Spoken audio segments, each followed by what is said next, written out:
የአዶናይ ደንቆሮ ተከታዮች በደንብ ስሙኝ። ሁላችሁ ስለ ጆን ዳንኤል ማጋልጠው መረጃ አለኝ። አረ በስመ አብ ምን የተቀባበል ነው። ወደ ውጭ ሀገር ከሄድኩበት በሰላም ወደ ሀገሬ ተመልሻለሁ። ፍቅር አለ ብለህ ታስባለህ? አዎ በጣም ጆን ዳንኤል የቴሌግራም ግሩፕ ከፍቶ የሰዎችን አካውንት ለማዘጋት እየሰራ ነው። የኔ ቪዲዮዎች በግሩፕ ሆናችሁ ሪፖርት በማድረግ ምን አይነት ጥቅም ነው የምታገኙት? ብዙ ቪዲዮ አጥፍቶብኝ ነበረ። በቅርቡ እግዚአብሔር ቢፈቅድ ወደ ስራ ይመለሳለሁ። አራት ማለት ያው የኢሉሚናቲ አልባልስ ለካ ምዋጋው ካጋነንት ጋር ነው። አራትንና ቢራቢሮን ተነቀስኩት። ቀበቶ ሲገዛለት 17 ቪዲዮ ይለቃል። ፓንት ሲገዛለት፣ ፍሪጅ ሲከፍት፣ ፍሪጁን ሲዘጋው ያን የሚያደርገው የላይክ እና የፎሎ ጥማት ነው እንጂ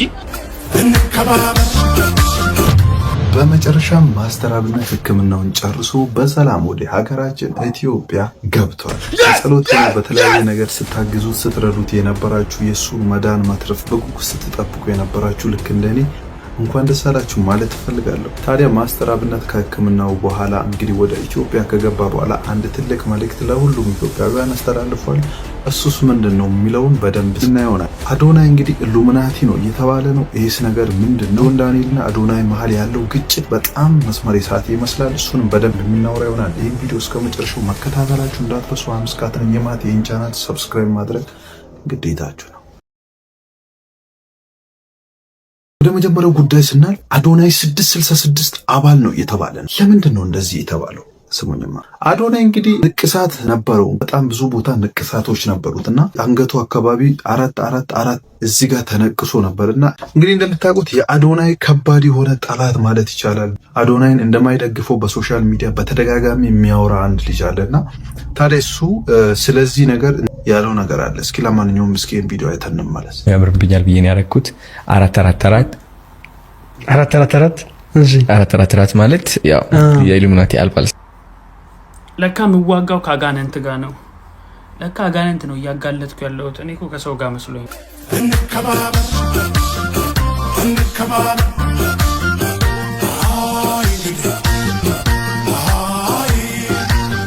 መልእክት ጆን ዳንኤል አስተላልፏል። ፉክክር እንደማይፈልግና ከአዶናይ ጋር እንዳታገናኙኝ ብሎ አዶናይን ስሙን ባይጠራም ከሰው ጋር ማፎካከርና ለማጣላት መሞከራችሁን የኔ አድናቂዎችም ሆናችሁ ማናችሁም አቁሙ፣ እኔ አልፈልግም እያለ ነው። እስኪ ለማንኛውም ይሄን ቪዲዮ አይተን እንመለስ።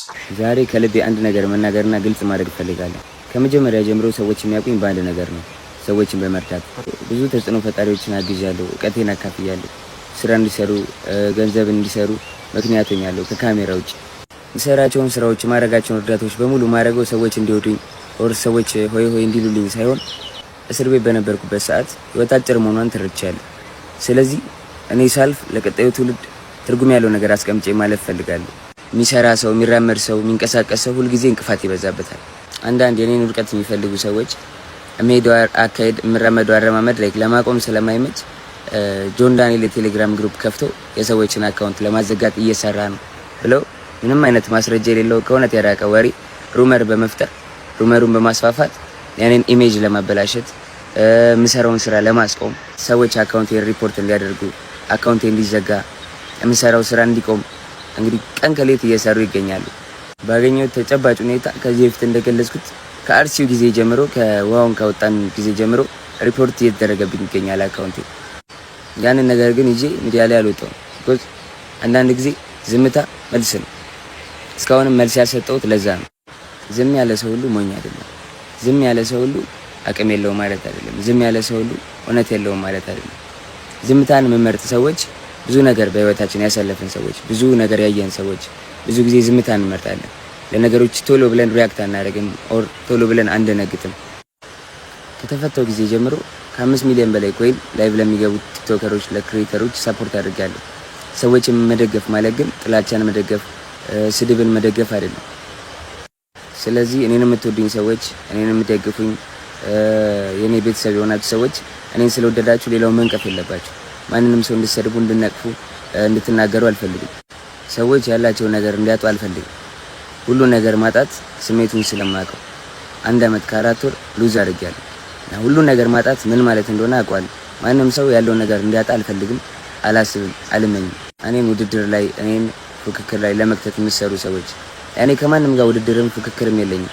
እኔ የምፎካከረው መወዳደረውም ከትላንት ነው ማንነቴ ከትላንት ነው ጆን ዳንኤል ጋር ነው። ይሄን ነገርም ለመናገር የተገደድኩትኝ በጣም ስለበዛብኝ ነው ፋሚሊ። ይሄን አራት ልንቀሰው ነው። ምን ታስባላችሁ? ተነቀስኩት። ሰርፕራይዝ ተነቀስኩት። ተነቀስኩ ጋይስ። አራትን ቢራቢሮን ተነቀስኩት። ቁም ነገር አይ ያምር ጋይስ። በቃ ደህና ደሩ። እሺ ነፂ ቴንክ ዩ። የአዶናይ ደንቆሮ ተከታዮች በደንብ ስሙኝ። 66 ኤንጅል ነምበር ነው። 44 ኤንጅል ነምበር ነው። አንዳንድ ኤንጅል ነምበር ነው። እነዚህ ሁሉ የተጻፉት በጨለማው ማህበር ነው። ማለቴ ይገባቸዋል። 66 ያለበት ግሩፕ ውስጥ 44 አለ። 66ም የመላእክቶች ቁጥር ነው ተብሎ ተጽፏል። 44ም ለምን ተደባለቁ? ለምን አንድ ግሩፕ ሆኑ? ምንድን ነው የሚገልጹት? ምን እንደሚያስተላልፉት? ተመሳሳይ ጾታ ምናምን ብዙ ነገር። ምን ታስባላችሁ? ሀሳብና ኮሜንት። ያው ፎቶ ስታደርጉ የዛ ደጋፊ እንደሆናችሁ እያወቃችሁ አብዛኞቻችሁ በዚህ ቲክቶክ ፕላትፎርም ማለት ነው ከስማቸው ፊት ለፊት 444 የሚል ኮድ ተሰይሞ ታገኛላችሁ። ይህ ነገር እንዴት ሊሆን ቻለ? ዛሬ ላሳያችሁ። በተጨማሪም 44 ትርጓሜው ምንድነው? አዶናይ ጋር ይሄው እዚህ ጋር እንደምታዩት 44 3 ፎሮች አሉ። ይህ በቲክቶክ ፕላትፎርም በአብዛኛው አካውንት 44 እንዲሆን የተደረገው ከታች ሜንሽን ያደረግኩላችሁ ይሄው እዚህ ጋር የምታዩት ሚሚ ቀንደኛ የአዶናይና የጃኒ ደጋፊ ናት እና አንድ ቀን እኔ ቤት ጎራ ብላ ለምን የአዱል ፋሚሊዎች ደጋፊዎች ለምን የስማችን ፊት ለፊት 44 አናደርግም ማለች። እኔም ያ ቮይስ ሪካርድ ተደርጎ ተለቀቀ። ሁሉም ያንን ቻሌንጅ ተሳትፎ ዛሬ ላይ ቲክቶክን በሙሉ 44 አጥለቅልቆት ይገኛል ማለት ነው። የ44 ትርጓሜ ደግሞ የማታውቁ ሰዎች ይሄው እዚህ ጋር ትርጓሜው አለ። ሞሮፍ ደግሞ ከፈለጋችሁ በፒዲኤፍ አዘጋጅተን ለእናንተ ማድረስ እንችላለን ማለት ነው። ሚሚዬ ግን ክሬዲት ላንቺ ስለሚገባሽ እናመሰግናለን። እንወድሻለን። አዱ ይሄን ክሬዲትም ለሷ እንሰጣት አላቸው። እንትን ለትርጉም አላቸው፣ ሁሉም አላቸው። ይሄኛው የእናቴ ነው ፍላወር። አንደኛው ወድጄዋለሁ ነው የበለጠ ይሆናል አይደለ? ግን እናቴን ሰጥቻታለሁ። ትርጉም የሆነ ነገር ትርጉም ስትሰጠው ሜክስ ዩ ፊል ጉድ ራይት። ሶ የኛው ፍላወር የእናቴ ስም አበባ ነው ራይት። ስፓይደር ደግሞ ለማርያም የደበቀቻት የሚል ታሪክ አለ። ማርያም ከአደጋ እያመለጠች ሸረሪት ነች የደበቀቻት ከዛ አደጋ ማለት ነው። ሶ ኢትስ ላይክ እኔ እናቴ እንትን ነኝ። ስትቸገር ስትጨናነቅ አደጋ ላይ ስትሆን I'll be there for her to protect her። እሱ ነው አይዲያ። እዚህ ላይ ደግሞ መስቀል አለኝ ከነ ፍላወሩ ስቲል አበባ እነን ከሃይማኖት ጋር ማለት ነው። ይሄኛው ያምርብኛል ብዬ ነው ያደረኩት። 444 444 ማለት ያው የኢሉሚናቲ አልባል ስለሆነ አውቄ ደግምኩት እንደገና በእናትህ። አሁን ይሄ ካት አድርጎ ያወጡታል በእናትህ። 444 ማለት የመላእክቶች ነው። መላእክቶች አሉ ከጀርባ ማለት ነው። ቅዱስ ገብርኤል፣ ቅዱስ ሚካኤል እንዳለ በቃ ቅዱሳን መላእክት ይጠብቁናል ማለት ነው። ይጠብቁሃል አሉ እኮ like I can feel them too። so ታዲያ 444 ወይም ትክክለኛ 44 ማለት ምን ማለት ነው? ቻት ጂፒቲ ምን አለ? እስኪ ቪዲዮ አይተን እንመለስ። 444 የሚል ቁጥር እንግዲህ ዛሬ መነጋገሪያ ሆኖ ብሏል። እኔም እስቲ ጎግል ላይ ገብቼ ጀምናይ የሚባለውን ኤአይ 444 የሚለው ቃል ትርጉሙ ምንድነው ብዬ ጠየቁት ማለት ነው። የሚከተሉ 3 ነጥቦች አስቀምጦልኛል። በአንደኛ ደረጃ ጥበቃ እና ድጋፍ ወይንም ደግሞ ፕሮቴክሽን በሚል ያስቀምጠዋል። በመንፈሳዊ ዓለም 444 የመላእክት ቁጥር ተብሎ ይታወቃል። ብቻህን አይደለም መላእክት ወይንም ፈጣሪ የፈጣሪ ጥበቃ ካንተ ጋር ነው የሚል መልእክት እንዳለው ይታመናል። በአስቸጋሪ ሁኔታ ውስጥ ከሆኑ ነገሮች ሁሉ ሰላም እንደሆኑ የሚያበስር መልእክት ተደርጎ ይወሰዳል። በሁለተኛ ደረጃ መረጋጋትና መሰረት መያዝ ወይንም ደግሞ ስታቢሊቲ። ቁጥር 4 በጂኦሜትሪ ስኩዌር መልእክት አለው። ካሬ ደግሞ ጠንካራ መሰረት፣ ሚዛን እና መረጋጋትን ያሳያል። ስለዚህ 444ን ማየት ይላል። ታርጋ ላይ ሊሆን ይችላል፣ ሰዓት ላይ ሊሆን ይችላል። ብቻ ኤኒ ቦታ ላይ 444 ስታይ ህይወቱ በትክክለኛ መንገድ ላይ መሆኑን ያመለክታል። የጀመሩት ስራ ጠንካራ መሰረት የያዘ መሆኑን ያመለክታል። ውስጣዊ ሰላም ለማግኘት መረጋጋት እንዳለዎት ሊያመለክት ይችላል። እንዲህ ያለ ቁጥር ፊታችሁ ሲመጣ የሆነ አሪፍ ነገር ነው ማለት ነው። በሶስተኛ ደረጃ ደግሞ በትክክለኛው መንገድ ላይ መሆኑን ያመለክታል። ራይት ፓስ እንግሊዘኛው ማለት ነው። ብዙ ሰዎች 444ም ሲያዩ የምታደርገውን ነገር ቀጥልበት፣ ውጤታማ ትሆናለህ የሚል ማበረታቻ መልእክት አድርገው ይረዱታል። በጥረቱ ላይ እንዲተማመኑና ተስፋ እንዳይቆርጡ መልእክት ያስተላልፋል። ስለዚህ 444 ማየት የሆነ ጥሩ አይነት ስሜት እንዲሰማው በቃ ጥበቃ እንዳሉት፣ የመላእክት ጥበቃ እንዳሉት፣ የፈጣሪ ጥበቃ እንዳሉት አይነት ስሜት እንዲሰማ ያደርጋል። የምትሄድበት መንገድ እየወሰንክ ያለው ውሳኔ ጥሩ እንደሆነ ያሳያል። ይሄ ነገር እንዴት ከሰይጣን ጋር ሊያያዝ እንደቻለ ይሄንን ቁጥር ከሰይጣን ጋር ለማስተሳሰር ከ666 ጋር ለመመሳሰል መሞከራቸው እውነት በጣም ያስገርም። ኤኒዌይ በቃ ይሄን ነገር ልነግራችሁ ነው። ለማንኛውም ይመቻችሁ። ምን እኮ ወጣትን ያበላሹ እነሱ ናቸው። ያው ከላይፋቸው ይሆናል እንደዚህ። እኔ በጣም የምጠላባቸው ነገር ነው። ማንነቴን በጣም እወዳለሁ ታውቃለሽ። እኔ በጣም የራሴን ነገር ከማንም በላይ ነው ማድረግ የምፈልግም ከማንም በላይ ነኝ ብዬ ነው የማስበው። ግን ማህበረሰብ እንደ ማህበረሰብ ሲሞት አንድ ቀን ወጥተው ማንም ጮሆልሽ ማንም ኢትዮጵያ ያሉት እሺ ፈርተው ነው። በውጭ ዓለም ያሉት አንድ ቀን ተናግረዋል። ኮሜዲ ምናምን የምትይ ባር ተዘርፍ ያለ ከአንድ ሰው ውጭ ከዘፋኝ ጀምሮ እራሱ ከአማራ ወጥተው ከዘፋኝ ጀምሮ ለማህበረሰቡ አንድ ማንም ወጥቶ ይጮህ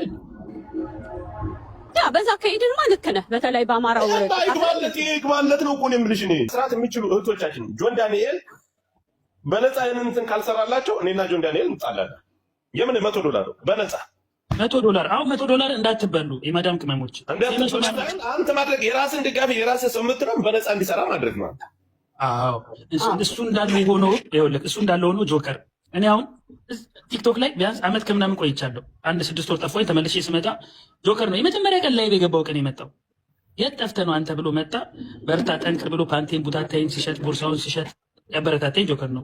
እናንተም ሰው እንዲያበረታታችሁ በምትሰሩት ስራ ታለንታችሁን ወይ በዳንስ ወይ ሙዚቃ ወይ በግጥም ነው እንጂ $100 ከፍላችሁ በአንድ ሳምንት በታምር ፌመስ አትሆኑ።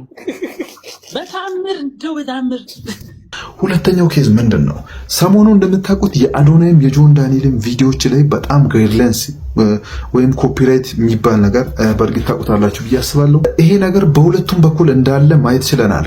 ፋሚሊ እንግዲህ ለማታውቁት አንደኛው የአዶናይ ጠላትና የአዶናይን አካውንት ለማዘጋት ላይቭ እየገባም በውስጥም እየከፈለ ከሚያደርገው መካከል አንደኛው ይሄ ነው። በሌላም ሰው ተልኮ ሊሆን ይችላል። አንደኛው ይሄ ፎቶ ላይ የምታዩት ነው። አካውንቱን ከስር ሜንሽን አድርጌዋለሁ።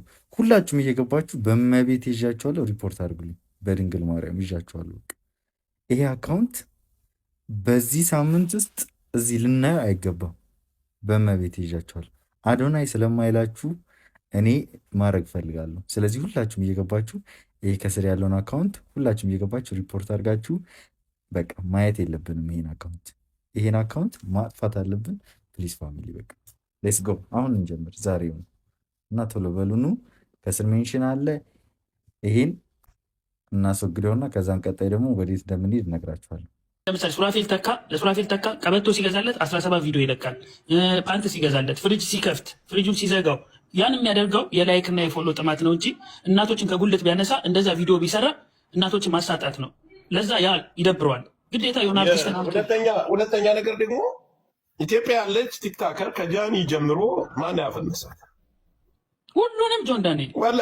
እኔ ጃኒ ሲመጣ ለመጀመሪያ ጊዜ እኔ እና እሷ ገስት ላይ ተሰዳድበን። ስለዚህ ልጅ ብዙ ቪዲዮ አለ እዚህ ጋር አምጥቼ ባሳያችሁ በጣም ብዙ አሉ፣ ብዙ ነገር ተናግሯልና እስኪ እናንተ ምን ትላላችሁ ስለዚህ ኬዝ? እስኪ የሆነ ነገር ኮሜንት ላይ ጻፉ። ግን አንድ ልጅ ስለዚህ ልጅ አስተያየት ተናግራለች። በዚህ ሐሳብ ትስማማላችሁ ወይ? ለማንኛውም ቪዲዮን አይተን ማለት ነው። መብቱ ነው ጋይስ፣ ዩኤል ላውቃችሁ መብቱ ነው። የፈለገውን መርጦ መከተል መርጦ ደግሞ አለመከተል መብቱ ነው። ምን ማድረግ ነው ያለባችሁ እናንተ? አይታችሁ ካልተመቻችሁ ስክሮል፣ ከተመቻችሁ ላይክ። አዶናይ ምን አድርጎ ነው ጆን ዳንኤል ማን ተወዳለ? ከአዶናይ እና መብቱ ነው። እናንተ ናችሁ መተው ያለባችሁ። እሱ በቃ እንደፈለገ ይለፍልፍ፣ በቃ መብቱ ነው። በአካውንት ነው እየለቀቀ ያለው፣ በራሱ እንትን ነው እየለቀቀ ያለው። እናንተ ላይክ በቃ እንደነገርኳችሁ እናንተ ናችሁ መፍታት ያለባችሁ። በቃ ፍቱ፣ ተውን። ቲክቶኩ በሙሉ እሱ በሚያወራው ከዛ በኋላ ማን ተወዳለ ምንድነው ለምንድነው ምናምን በቃ መብቱ ነው። ለምን እንደሚናገር መብቱ ነው። በቃ አለመናገር ደግሞ ዝም ቢልም ደግሞ ብቻ ስለ ሁሉም ነገር መብቱ ነው። እናንተ ፍቱ፣ ተው፣ በቃ ተው። ማየት አልፈልግም እኔ አብሶ ስለ ሁለቱ መስማት አልፈልግም። የምንፈልገው እንከተላለን፣ ማንፈልገው እንተዋለን። እናንተ እስኪ ምን ትላላችሁ? በሱ ሐሳብ ትስማማላችሁ? ኮሜንት ላይ ሐሳባችሁን ማስቀመጣችሁ እንዳትረሱ።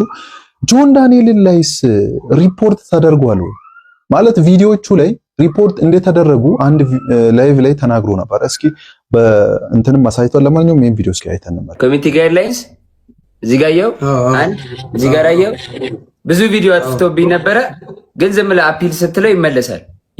ሁሉም ጋር ነው እንደዚህ እየሆነ ያለው ቲክታክ እና ዝም ብለህ ቪዲዮ ቶሎ ልቀቅበት።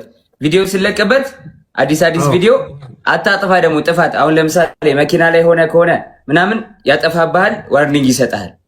ያለ ጥፋት ግን ያለ ጥፋት አያጠፋብም። ዝም ብሎ ቲክታክ ምንም አይነት ቪዲዮ ቫዮሌሽን ከሌለው አያጠፋም ከቲክታክ ፔጅ ላይ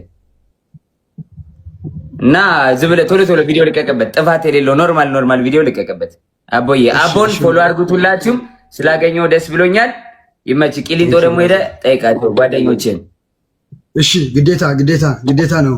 አየው እንደሚ እንትን እና ከቻልክም በውስጥ ስልክ ላክልኝና ባገኘ አንድ ቪዲዮ ሪፖርት እንደተደረገና ሰሞኑን ቲክቶክ ሰሞኑን እንደዚህ እያደረገ ሁሉንም እያደረገ እንደሆነ ነው እየተናገረ ያለው እሱ። አዶናይ ግን ትላንትና በሰራሁት ቪዲዮ ላይ ምናልባት አይታችሁ ሊሆን ይችላል። ቪዲዮ ላይ በግሩፕ ሆነው ቴሌግራም ላይ ቁጭ ብለው ሪፖርት እያደረጉብኝ ነው እያለ ያለው። የኔ ቪዲዮዎች በግሩፕ ሆናችሁ ሪፖርት በማድረግ ምን አይነት ጥቅም ነው የምታገኙት? ደርሼባችኋለሁ። ለምን ስነ ስርዓት አትይዙ? ለምንድን ነው የምትቀኑት? ጂጂኪያም ስለዚህ ኬዝ እንግዲህ የጆን ዳንኤል ደጋፊ እንደሆነች ነው ማየት የቻልኩት። አዶናይ የሚያደርገው ነገር በሙሉ መነጋገሪያ ለመሆን ነው ከተማው ላይ ወይ ኢትዮጵያ ላይ ለማለት እያለች ነው። ለማንኛውም ቪዲዮን እስኪ አይተን ነው። ምክንያቱም መነጋገሪያ ነው ያረካት። ይሄ ያንተ ታለንት አይደለም። ሰዎችን ተደግፈ ነው የምትሰራው።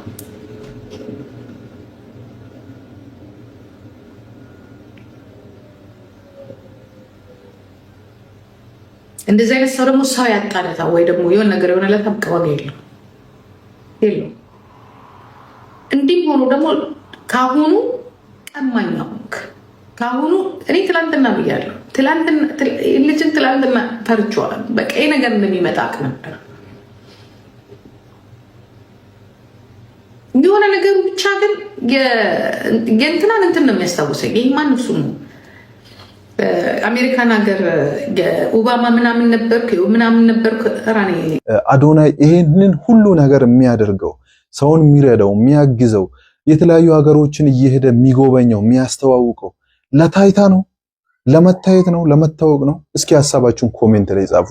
ጆን ዳንኤልስ ይሄንን ሁሉ ነገር በተለይ ከተፈታ በኋላ የሚያደርጋቸው ነገሮች በጣም ደስ የሚሉ ነገሮች ናቸው። በጣም ብዙዎቹን አስደስቷል። ዋላ አጡ ሰዎች እንግዲህ እንዳያችሁት ነው። በሆሳና ከተማ የሚያደርገውን ነገር እያደረገ ነው።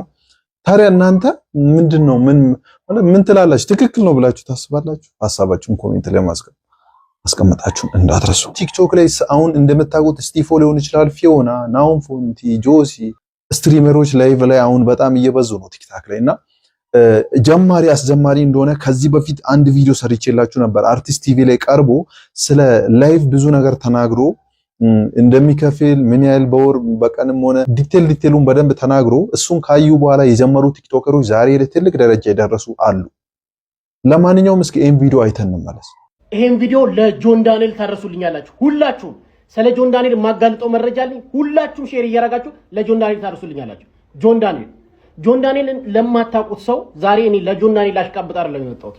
በርካታ ቲክቶከሮች፣ በርካታ ጌመሮች እዚህ ቦታ ለመድረሳችሁ ከእግዚአብሔር በታች ጆን ዳንኤልን ያገዛችሁ ከምሬም ብላችሁ በጣም ብዙ ጌመሮች ከሱ ጋር አብሮ እያጫወተ እሱ ቀድሞ ፈምሶ እናንተን የሚያፈመሰ ነው ጆን ዳንኤል። ዛሬ እውነቱን ልናገር፣ አብዛኞቻችሁ ዛሬ ጆን ዳንኤል የምትጠሉ ሰዎች አላችሁ። ከምሬም ብላችሁ ጆን ዳንኤል የሚጠላ ልጅ አይደለም። በእውነትን መልካም ሰው ለሰው ቅን የሚያስብ ነው። ጆን ዳንኤል እንጀራ የአዶናይ እንጀራ ማለት አይደለም። የአዶናይ እንጀራ የጆን ዳንኤል እንጀራ ማለት አይደለም ብራዘር። ስለዚህ አዶናይም በቦታው ትክክለኛ የሆነ ሰው፣ መልካም የሆነ ሰው፣ መልካም ስራዎችን እየሰራ ያለ ሰው፣ ድንቅ ወጣት ነው። ጆን ዳንኤልም እንደዚህ በሶሻል ሚዲያ ላይ ብዙ ተከታዮች ያሉት ጥሩ እየሰራ ያለ መልካም ወጣት ነው።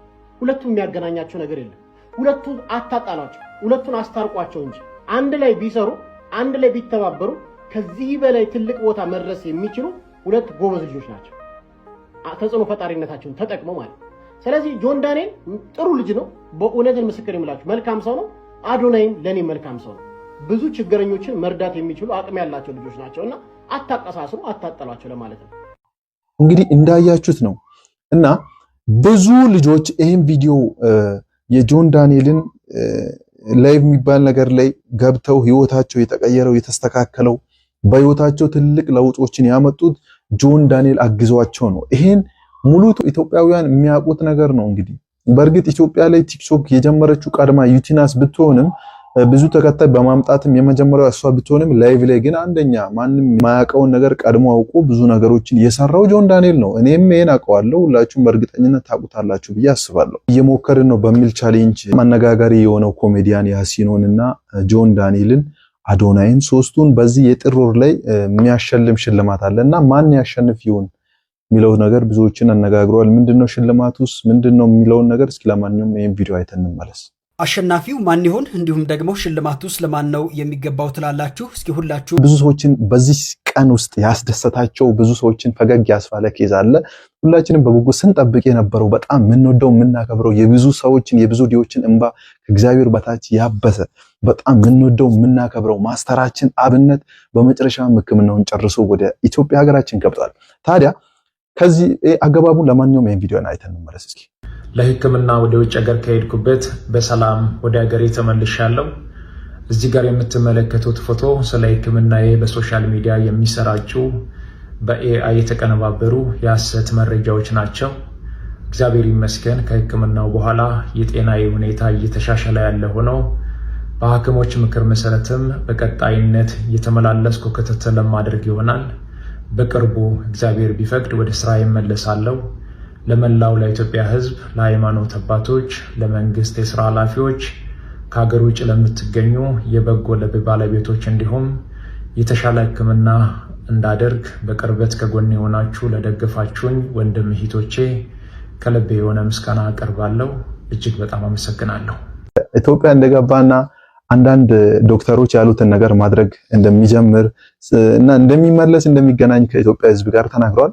ከዚህም በኋላ ብዙ ሰዎች ኮሜንት ላይ የተለያዩ ነገሮችን እያሉ ነው። በጣም ደስ የሚል ነበር አቀባበሉ። ከዚህም በኋላ እንግዲህ ማስተር አብነት መልእክት አስተላልፏል። ለሁላችሁም ኢትዮጵያውያን የሚሆን አንድ መልእክት አስተላልፏል።